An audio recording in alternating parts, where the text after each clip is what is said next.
Assalamualaikum warahmatullahi wabarakatuh. Perkenalkan, nama saya Kasala Bibah dari kelas 11-2 dan rekan saya Sabrina Lucia Ramawati dari kelas 11-2. di sini kami berdua akan menjelaskan materi tentang analisis korelasi Pearson dan Spearman. Selamat menyaksikan. Sebelum kita membahas analisis korelasi Pearson dan Spearman itu sendiri, mungkin kita akan membahas apa sih analisis korelasi itu.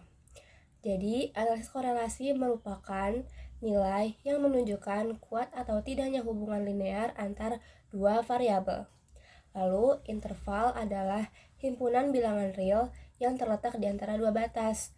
Jadi, tujuan dari analisis korelasi ini ialah untuk mendapatkan pola dan keberatan atau kekuatan hubungan antara dua variabel atau lebih yang dinyatakan dengan koefisien korelasi. Lalu di analisis korelasi, ada dua hal yang harus dibahas pada korelasi ini. Yang pertama, mengukur derajat keeratan hubungan atau bisa disebut koefisien korelasi itu sendiri. Lalu poin pertama, nilai koefisien korelasi berkisar antara -1 sampai dengan 1. Di sini juga disebutkan bahwa korelasi positif itu adalah koefisien yang angkanya berada di antara 0 sampai 1. Lalu arahnya itu menunjukkan hubungannya sama atau berbanding lurus. Poin yang kedua adalah korelasi negatif. Kalau korelasi negatif ini koefisiennya berkisar antara -1 sampai dengan 0 yang menunjukkan arah hubungan yang terbalik atau berlawanan. Lalu yang dibahas pada analisis korelasi ini adalah menguji signifikasi hubungan atau uji hipotesi. Selanjutnya adalah kriteria koefisien korelasi yang dapat dilihat pada tabel berikut. Lalu ada rumus korelasi. Diketahui bahwa X sama dengan nilai variabel bebas, Y adalah nilai variabel terikat, N banyak pasangan variabel. Untuk rumus korelasi Pearson dapat dilihat seperti gambar yang ada di sini.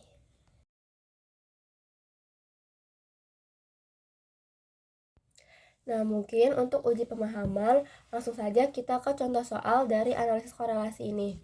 Yang pertama, 5 siswa berlatih lari selama 1 pekan untuk mempersiapkan ujian lari 100 meter. Tabel berikut menyajikan lama latihan dalam sepekan dan waktu berlari 100 meter saat ujian. Yang ditanyakan adalah bagaimana tingkat korelasi lama latihan dan waktu berlari. Oke, sebelum kita mengerjakan soal ini, tentukan dulu yang mana variabel bebas atau X lalu dan variabel terikat atau Y. Di sini dapat diketahui bahwa variabel bebasnya ini adalah lama latihan dan variabel terikatnya yaitu waktu berlari. Setelah itu, langsung aja kita masukin ke dalam tabelnya. Nama siswanya A, B, C, D, E. Lalu yang variabel X ada 5, 6, 7, 5, 7. Lalu yang Y ada 30, 25, 23, 33, 22. Di sini X merupakan lama latihan dalam waktu jam, lalu yang Y waktu berlari, satuannya dalam detik. Oke, langsung aja kita cari dulu X, Y-nya berapa, X kuadrat berapa, dan Y kuadrat berapa. Oke, pertama 5 kali 30 itu X kali Y, 150. 6 dikali 25, 150. 7 kali 23, 161. 5 kali 33, 165. 7 kali 22, 154. Lalu kita cari X kuadrat. X kuadrat berarti 5 pangkat 2. 5 pangkat 2, 25. 6 pangkat 2, 36. 7 pangkat 2, 49. 5 pangkat 2, 25. 7 pangkat 2, 49. Lalu yang Y pangkat 2 atau Y kuadrat. Pertama 30 pangkat 2, 900. 25 pangkat 2, 625. 23 pangkat 2, 529. 33 kali 33 pangkat 2, 1089. Lalu 22 pangkat 2, 484. Karena kita udah mengetahui nilai X berapa, Y berapa, X, Y, X kuadrat, dan Y kuadrat. Sekarang kita cari jumlah dari semuanya. Pertama, sigma X adalah 30, sigma Y 133, sigma XY 780, sigma X kuadrat 148, dan sigma Y kuadrat 3627. Langsung aja kita masukin ke dalam rumus yang tadi, yang jadi koefisien korelasi itu disebutkan sebagai R. Jadi kita masukkan ke dalam rumus R yang tadi. Pertama, N dikali sini, N-nya adalah 5, sigma XY-nya adalah 780, dikurangin sigma X 30, dalam kurung sigma Y 133,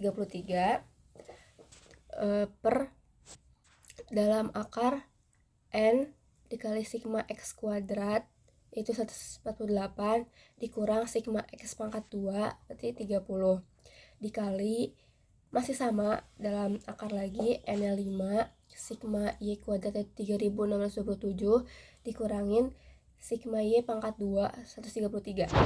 Lalu tinggal kita kali-kali dan dikurang, dihasilkan 3900 dikurangi 3900 per dalam akar 920 dikali 900 dikali 1000 dikali 18.135 dikurang 17.689. Lalu dapat dihasilkan bahwa min 90 per akar 20 dikali akar 446. Di sini, jadi hasil akhir dari koefisien korelasinya yaitu min 90 per 94,4 atau sama dengan min 0,953. Nah, karena di sini adalah tingkat korelasi lama latihan di waktu berlarinya itu R sama dengan min 0,953, jadi dapat kita lihat di tabel yang sebelumnya tadi, nilai koefisien korelasi dan tingkat korelasinya, bahwa min 0,953 itu ada di tingkat korelasi sangat kuat. Nah, mungkin untuk pembahasan mengenai analisis korelasi Pearson dicukupkan sampai di sini. Untuk metode yang kedua adalah metode korelasi Spearman. Sebelum saya membahas tentang apa saja sih rumus yang ada di korelasi Spearman, saya akan menjelaskan terlebih dahulu tentang pengertian dari korelasi Spearman. Korelasi Spearman adalah suatu cara untuk mengetahui apakah ada hubungan antara dua variabel yang memiliki nilai yang dapat diurutkan atau yang biasa disebut peringkat. Kemudian, tujuan menggunakan koefisiensi determinasi Spearman adalah untuk mengukur keeratan hubungan antara dua variabel yang datanya berbentuk ordinal atau data yang tidak memenuhi asumsi normalitas untuk uji korelasi Pearson. Koefisien ini juga digunakan untuk mengetahui seberapa besar pengaruh satu variabel terhadap variabel lain dalam berpasangan. Sama seperti di slide sebelumnya, korelasi Spearman atau biasa yang disebut array Spearman ini masih sama digunakan untuk mengukur keeratan hubungan antara dua variabel yang dimana datanya ini tidak bisa diolah oleh metode Pearson. Kemudian korelasi Spearman dinotasikan dengan lambang RS atau yang biasa disebut koefisien korelasi Spearman. Yang ketiga, ada dua hal yang dibahas pada korelasi Spearman ini. Yang pertama adalah mengukur derajat keeratan hubungan atau biasa disebut koefisien korelasi. Yang pertama, nilai koefisien korelasi berkisar antara negatif 1 sampai dengan 1 atau negatif 1 lebih kecil daripada koefisien korelasi, tetapi koefisien korelasi lebih kecil daripada 1. Kemudian, korelasi positif adalah koefisien antara 0 sampai 1 menunjukkan arah hubungan yang sama atau berbanding lurus. Kemudian, korelasi negatif adalah koefisien antara negatif 1 sampai 0 menunjukkan arah hubungan yang terbalik atau berlawanan. Kemudian yang kedua adalah menguji signifikasi hubungan atau uji hipotesis. Dalam perhitungan korelasi Spearman, data harus dalam berbentuk ranking, sehingga jika data masih bertipe numerik, maka harus dikonversi menjadi bentuk ranking. Selanjutnya kita akan membahas tentang rumus dari korelasi Spearman. Yang pertama adalah rumus jika tidak ada angka kembar atau angka sama yang terdapat dalam data yang disajikan, yaitu RS sama dengan 1 dikurang 6 sigma D kuadrat per N buka kurung N kuadrat min 1 tutup kurung, di mana N adalah banyak pasangan variabel atau banyaknya data yang disajikan. Yang kedua adalah D, di mana selisih antara peringkat nilai variabel X dan Y, di mana D sama dengan U dikurang V, di mana U adalah peringkat nilai variabel X atau jumlah dari peringkat nilai variabel X, kemudian V adalah jumlah peringkat nilai dari variabel Y. Kemudian adalah rumus Spearman yang kedua, yaitu jika ada angka yang kembar atau yang sama dalam data yang disajikan.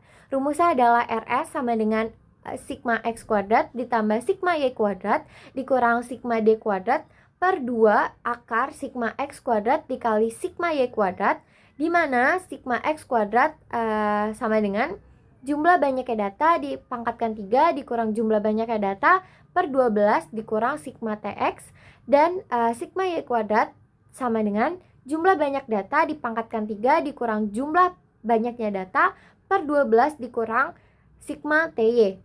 Nah, untuk mencari sigma T dan sigma TY dan TX, cara mencarinya adalah T pangkat 3 dikurang T per 12, di mana T memiliki observasi yang sama. Jadi jika dalam suatu data kita harus melihat lagi nilai yang sama itu ada di peringkat berapa. Kita harus tetap memperingkatkan data tersebut dari yang terkecil hingga yang terbesar sesuai dengan yang diminta.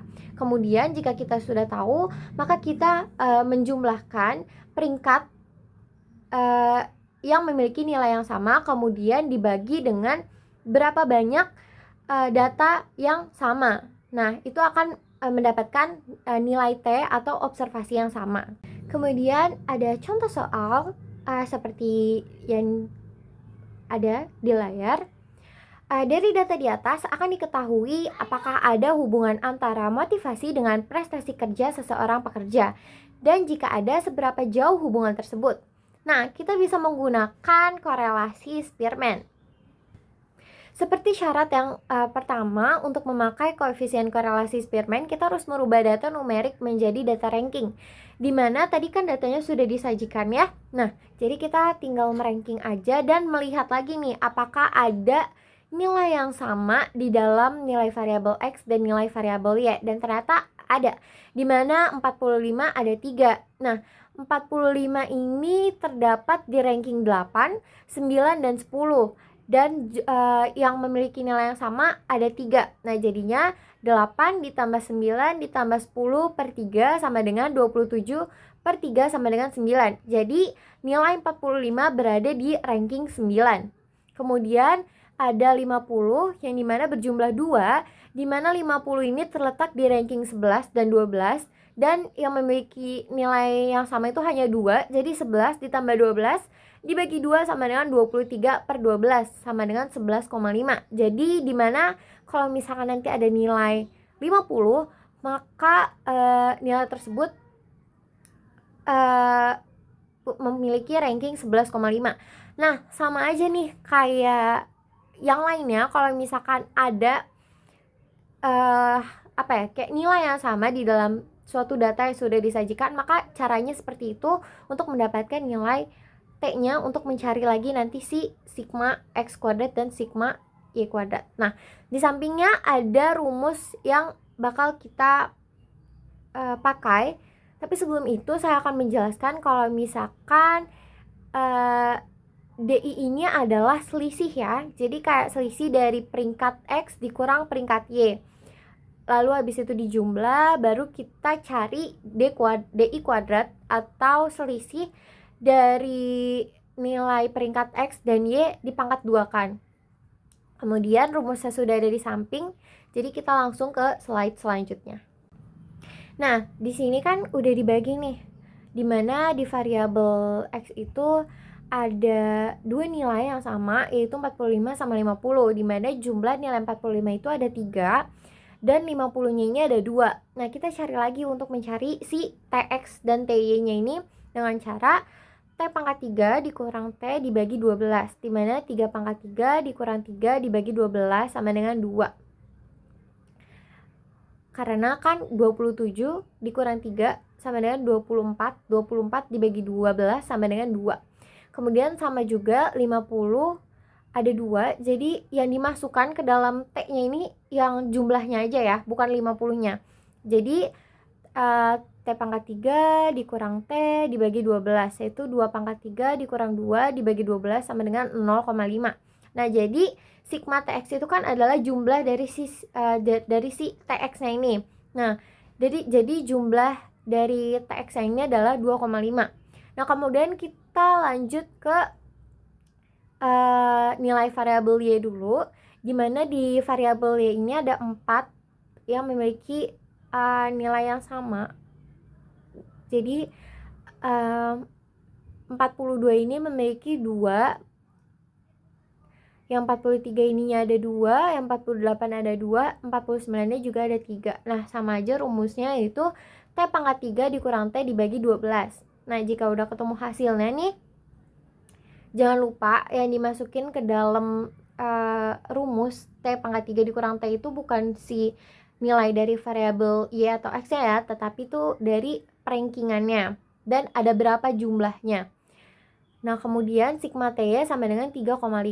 Nah, kita baru cari nih sigma X kuadrat sama dengan N pangkat 3 dikurang N per 12, di mana N itu adalah jumlah banyaknya data dikurang sigma TX. Jadi kan ini jumlah banyaknya data tuh ada 12 ya. Jadi 12 pangkat 3 dikurang 12 per 12 dikurang 2,5 sama dengan 12 pangkat 3 adalah 1728 dikurang 12 dibagi 12 dikurang 2,5 sama dengan 1716 per 12 dikurang 2,5 sama dengan 143. Dari mana sih 143? Yaitu dari 1716 dibagi 12 adalah 143 dikurang 2,5 sama dengan 140,5. Nah, sama kayak si sigma Y kuadrat ini, dimana N kuadrat N pangkat 3 dikurang N dibagi 12 dikurang sigma TY sama dengan 12 pangkat 3 dikurang 12 dibagi 12 dikurang 3,5 sama dengan 1728 dikurang 12 dibagi 12 dibagi 12 dikurang 3,5 sama dengan 1716 dibagi 12 dikurang 3,5 sama dengan 143 dikurang 3,5 sama dengan 139,5. Jadi sigma DI kuadrat ini adalah 78,5. Dari mana sih 78,5? Tadi balik lagi dulu ke slide sebelumnya, dimana kita itu udah ngitung nih si D kuadrat ini. Jadi tinggal masukkan aja ke dalam rumus aja ya. Nah, kemudian langsung aja kita masukin ke rumus, yaitu RS sama dengan sigma X kuadrat ditambah sigma Y kuadrat dikurang sigma DI kuadrat dibagi 2 akar sigma X kuadrat dikali sigma Y kuadrat sama dengan, tadi kan udah ketemu ya, udah kita cari 140,5 ditambah 139,5 dikurang 78,5 dibagi 2 akar 140,5 dikali 139,5 sama dengan 201,5 dibagi 2 akar 19.599,75 sama dengan 201,5 dibagi 2, karena si hasil 19.599,75 nya ini udah kita bagi ya, karena kan akar itu kan setengah ya, jadi udah kita bagi setengah, yaitu 139,99 sama dengan 201,5 per 279,98 sama dengan 0,720. Nah, berdasarkan kriteria Guilford, nah akurasinya ini adalah erat atau kuat, jadi hubungan dari data yang tadi adalah kuat. Sekian penjelasan dari kami, kurang lebihnya mohon maaf, semoga bermanfaat bagi semua. Kami undur diri. Wassalamualaikum warahmatullahi wabarakatuh.